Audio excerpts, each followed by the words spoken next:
because together we evolve. Together we may learn something. People and groups, and that's awesome. I'm excited. Let's go into the arts and crafts of podcasting. I'm going to ask two different versions of this. One is, what are like one, two, or three things that most podcasters get wrong? And then what's like one, two, or three things that elevate like that really differentiate in your esteemed views, like that make it polish better, or just something that is like a differentiator when podcasts or podcasters do this, that's a game changer. So Jason, we'll go the first question first. Like what are podcasters, and I'm probably getting some of this wrong, but like what are we getting wrong that we should really eliminate as a fault inside of podcasting? I'll put the main one up there. And I alluded to it earlier about being an expert, and I had to get coached into this aspect back on my second show years ago. I'd done 80 something episodes of my first show. I had done how many of this second one, and I had a great coach out of Australia, Matthew Pollard. He was on, and I was doing a driving around Seinfeld style show at the time. And we have our interview, and we stop, and we're done recording. He's like, "Do you mind if I coach you a little bit?" I'm like, "Please, always." He said, "I feel great. This has been an amazing interview. I feel seen. I got to tell my story. I got to be an expert. But what about you? Like, you just asked questions. They were fine, but there's nothing, you didn't come through in this." And it was such a revelation that he was right. I had fallen into just, "Oh yeah, tell me more. Cool, tell me more." And it's so natural for anybody who enjoys this and just enjoys meeting people. That's just the natural way of, oh, that's awesome. Let's dig into that. I want to know more.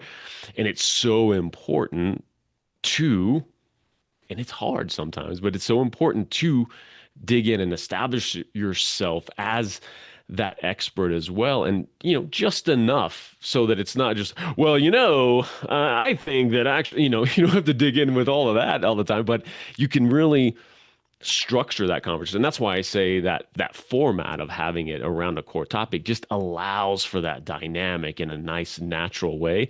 And I think a lot of podcasters just go into it without that, so that they don't get seen as much. And if you're going through all this effort and time and money, if you're paying someone else to help you with it, there needs to be some ROI there with your business. In light of that, everyone, my name is David Rush. I'm the Chief Operating Officer of Access Virtual Staffing. I am the host of the Access 360. Anyway, I just having some Exactly.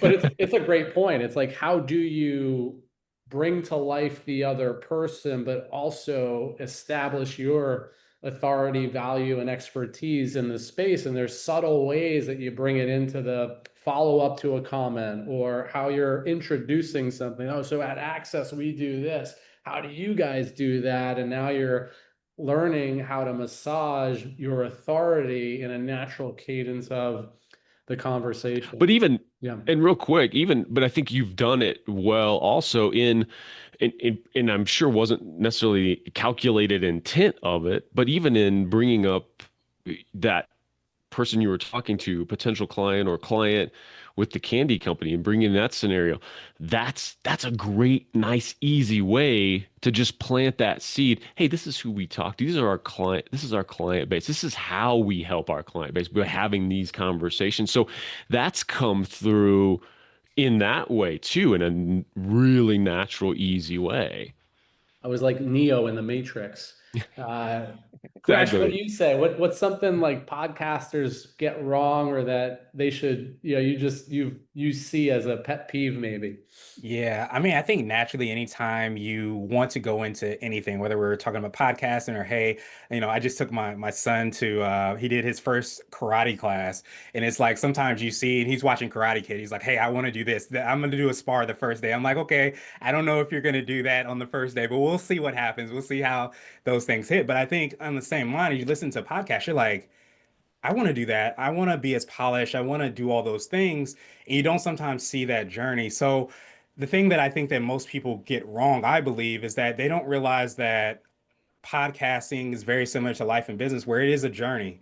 And sometimes you don't have all the things and all the pieces in place. And I think sometimes people say that I need to have all those things in place because I want to sound like Jason. I want to sound like David, and they never ever start. So I think one of the big things, like if you listen to my second podcast, I couldn't get the person's name right on the first episode, and so I was literally like recording. I couldn't find where I was going to put her name, and all those things happen, but you don't always hear that. So I would say like if you have this interest or you're thinking about, having that story to tell, or frankly, if you have this expertise, don't feel like you have to have all the things in place. Of course, you want to lean on expertise like Jason and David have, but at the same time, don't feel like you need that to get started because a lot of these podcasters that have done phenomenal work have done lots and lots and lots and lots and lots of episodes. It's a 10,000 hours.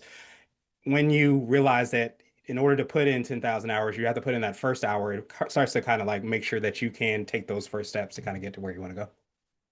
Just start it. Just do it. Get out there, take the step, and you learn along the way. And sometimes that's the hardest step is the first one. And then I think that's also part of it. What you just said, the 10,000 hours, like you're not going to be well, some people might naturally be, but most people are not naturally going to be good podcasters. But once they put in the hours, the work, we as humans evolve and get better. And I think that's part of the game we're playing here.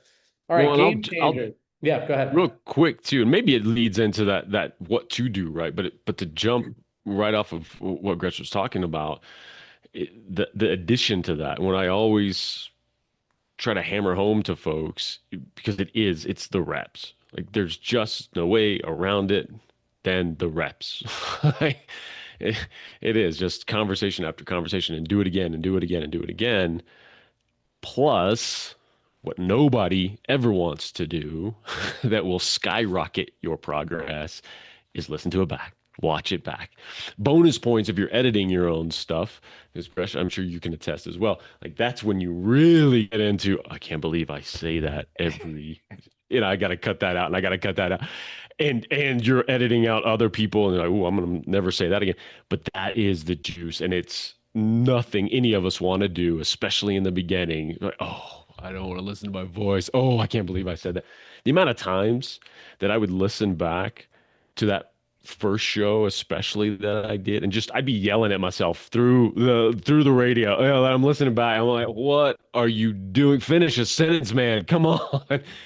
But it was the greatest tool, not only for podcasting to get better, but just communicating in life. Like I stopped saying certain words over and over again in regular conversation because I was so horrified with listening to myself back, but it helped so much. It's funny you say that because I know we recently had a conversation about that topic, but now you're reminding me last Thanksgiving, which is coming up here, the family gave me feedback that one of my main descriptors when I like something is that's amazing. And or and so I would describe anything that was good with that word. And it's like that's the only word you use. And I said, man, is that true? And so it was an eye-opening. It's like, oh, well, that's interesting, that's cool, that's unique, that's pretty sweet. Like, you can use a lot of different describers, but sometimes we get in that it's just a pattern of communication that we have that we don't know that we have.